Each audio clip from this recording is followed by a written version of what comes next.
Hello, I'm Jashikins, and welcome to another episode of Jash Reads. Tonight, we are continuing to read Animorphs number 10, The Android by K.A. Applegate. And I actually would have had this out like an hour or two earlier, but then I decided to have dessert. I was going to just have dinner, then I'd film, and then I'd have dessert, but then, long story short, my husband woke up, and then I ended up watching 2 episodes of Rick and Morty. I did not intend to, but then the season finale started playing, and I'm like, I'll just watch, up until the opening credits start. And then, next thing, the episode ended, and then there was another Rick and Morty episode on. I'm like, okay. And the second Rick and Morty episode that came on was, the Moon Man song, the Jerry Daycare Center. And I had actually never seen the very beginning of the episode. It was one of those episodes, where you see, like, maybe the ending or the middle, but never the whole thing. So yeah, I finally saw that complete episode. Yeah. So I was going to probably say something else, but then Rick and Morty, and yeah. Okay. So let's get started on this chapter.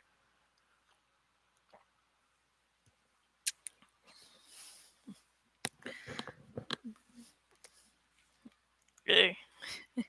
Dun, dun, dun, dun, doo, doo. That sounds funny in my head.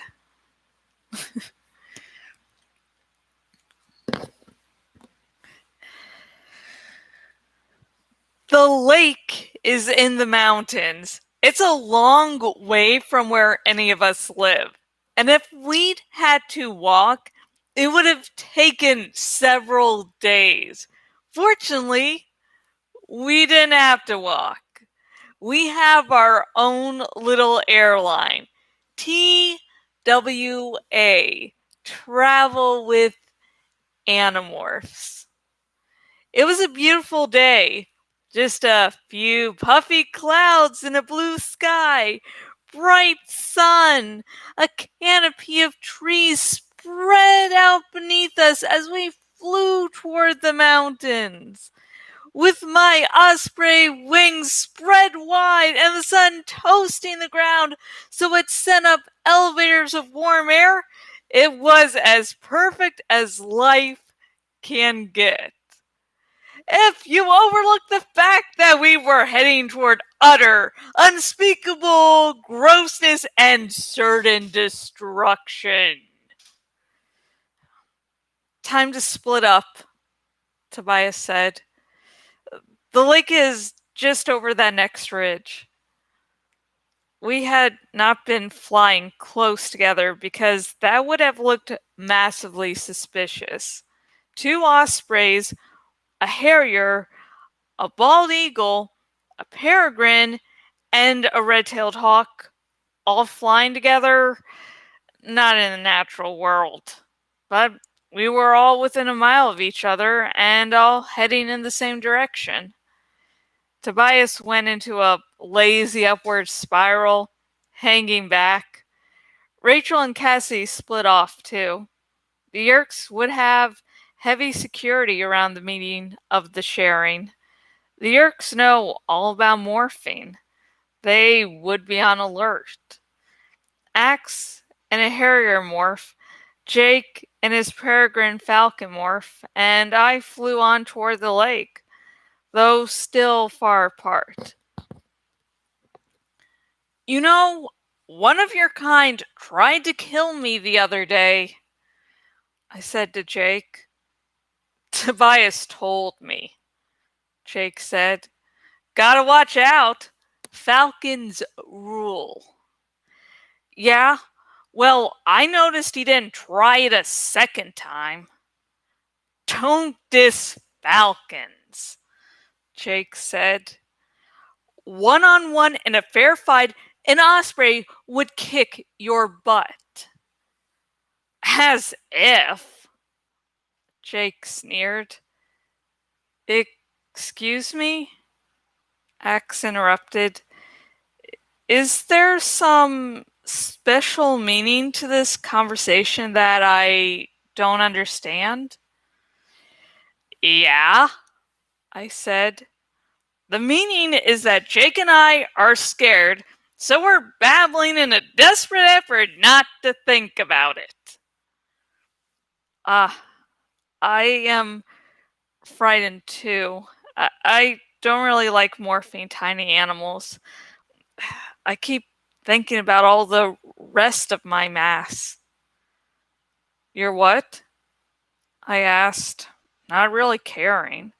I was focused on the morphine ahead. My mass. When you morph something smaller than yourself, your body mass must go somewhere, so it goes into zero space. Zero space is the space that ships travel through when they are going faster than light. It's not very likely to happen, but sometimes a ship traveling in Z space will intersect with a temporarily parked mass. This got my total, complete attention.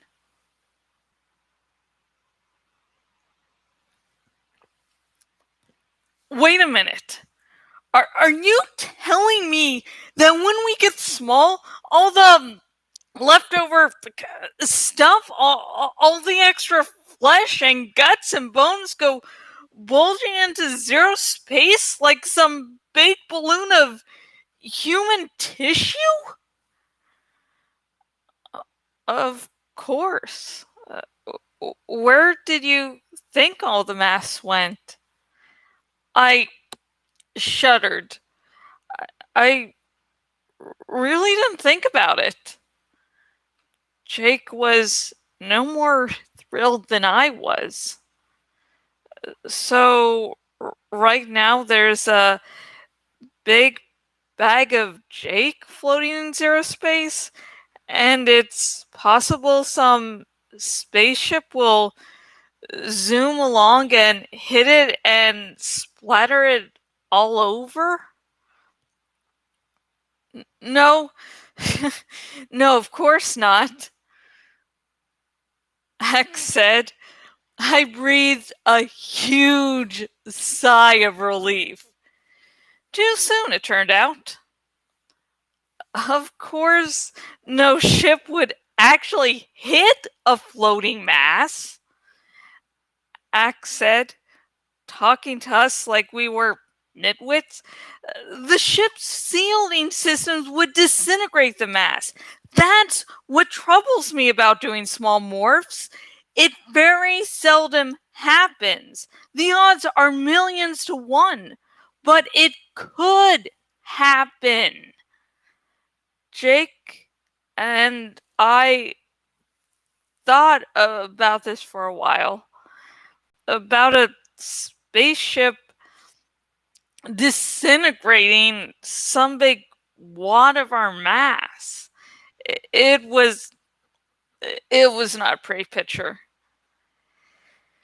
Hey, Axe, Jake said. You know how we wanted you to be honest with us, to tell us everything you know?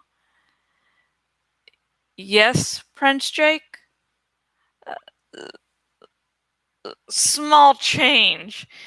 In the future, don't tell us things that will scare us silly just as we're going into possible battle.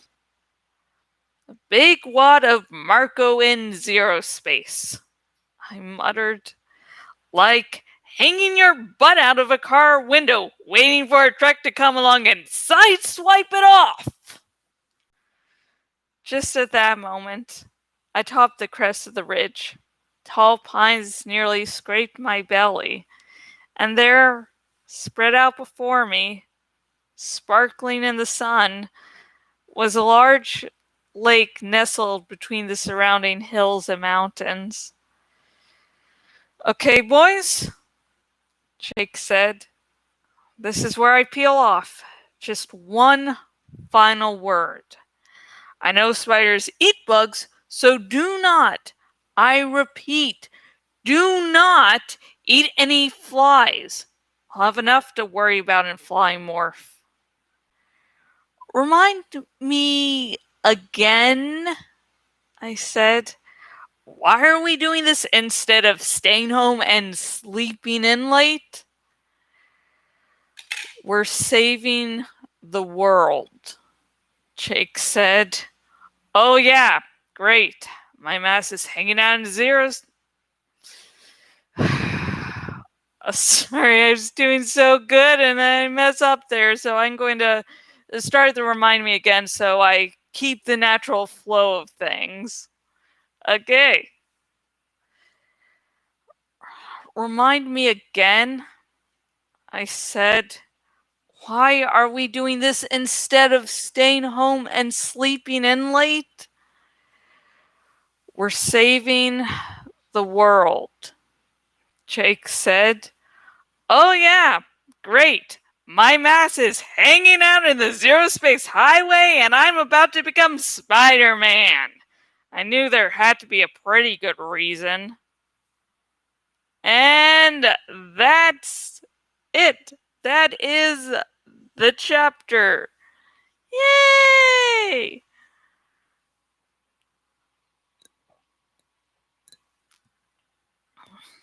Damn. I got some, long story short, new CBD because the place where I got CBD before,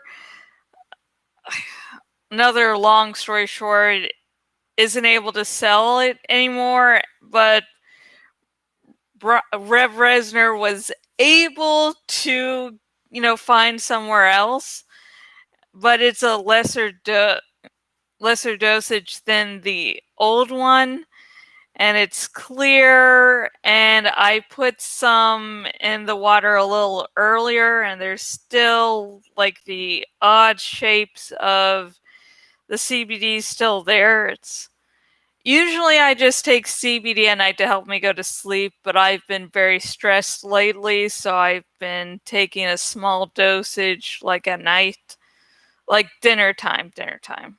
So yeah. So anyways, back to Animorphs. So yeah, I was just like looking at it and I wanted to, explain why I was just staring at my glass. It was for a reason. Stupid reason, but still reason. But anyways, back to Animorphs.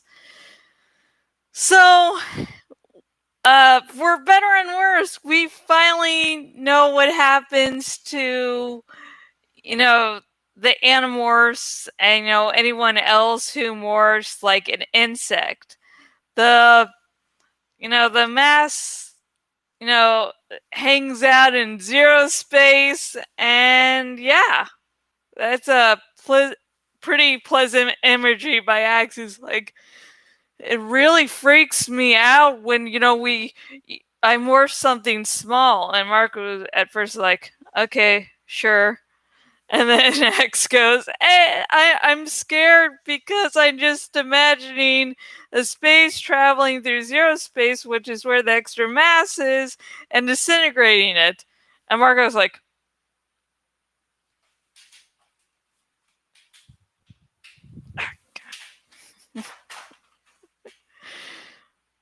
and that's why it's good to have, chairs with wheels so you can do those silly little gags. So, yeah.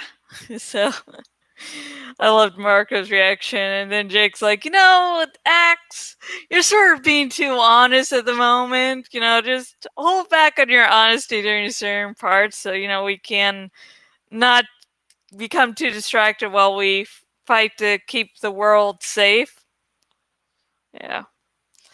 And if you're wondering, I mean, what exactly happens if something goes wrong when they're morphing insects and, the ship going through their mass. Well, we actually get a definitive answer in one of the books further along in the series, so I won't tell you what book or what the situation is, but yeah, we do get an answer eventually. And I like that it's brought up right now so that later on there's a nice little payoff of, okay, Axe is bringing up this scary thing. Now let's see what would actually happen. Okay.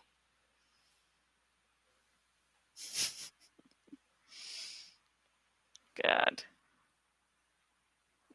Maybe I shouldn't have said that. But it's not like I'm telling you exactly when in the series, the situation. I'm just saying there's a payoff to this somewhere along the line. So maybe each time I finish a book and I go, hey, here's the next one. Maybe you'll think, oh, is this the payoff? Is this it? So yeah.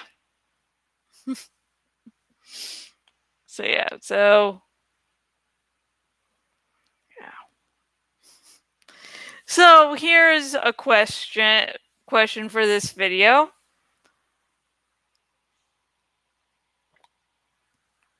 If you found out that, once you morphed a small creature like an insect, that the excess mass goes elsewhere and, it might be destroyed. Like, would you ever morph anything small ever again? Like, if you were in Marco's position, like, oh, would you go, yeah, I'm just going to continue on with the mission? Or would you go, hey, nope, I'm going to nope the fuck out. I'm going to need a few weeks to sort of comprehend the whole thing of, might die if I'm in a small morph. And, like, he's an osprey right now, which means he's probably has some excess mass in zero space. So he's like, yeah, I'm just going to fly and demorph ASAP and not morph again for a few days as I think things out. So yeah, what would you do? Would you just comment down below? And also, please comment on anything else you noticed about this chapter. The good, the bad, the ugly. And remember, no major spoilers. And like my whole thing of saying, oh yeah, the zero space thing has a payoff later on in the series. I'm not saying it. I will admit that sort of toes the line between minor spoiler and major spoiler, but at the same time, I'm not saying how or when or what characters it involves. Minor characters, major characters. Maybe some characters we haven't even met. So, there are some huge twists and turns in the series. So you don't want to. So first time readers should not know details of what's going to happen. Like, oh yeah, this happens to this character, or this character has, this character goes through this character arc. Oh, this upcoming character has the most interesting character arc ever or plot ever, and I want to say all about no. Minor spoilers, okay. Major spoilers with lots of details, no.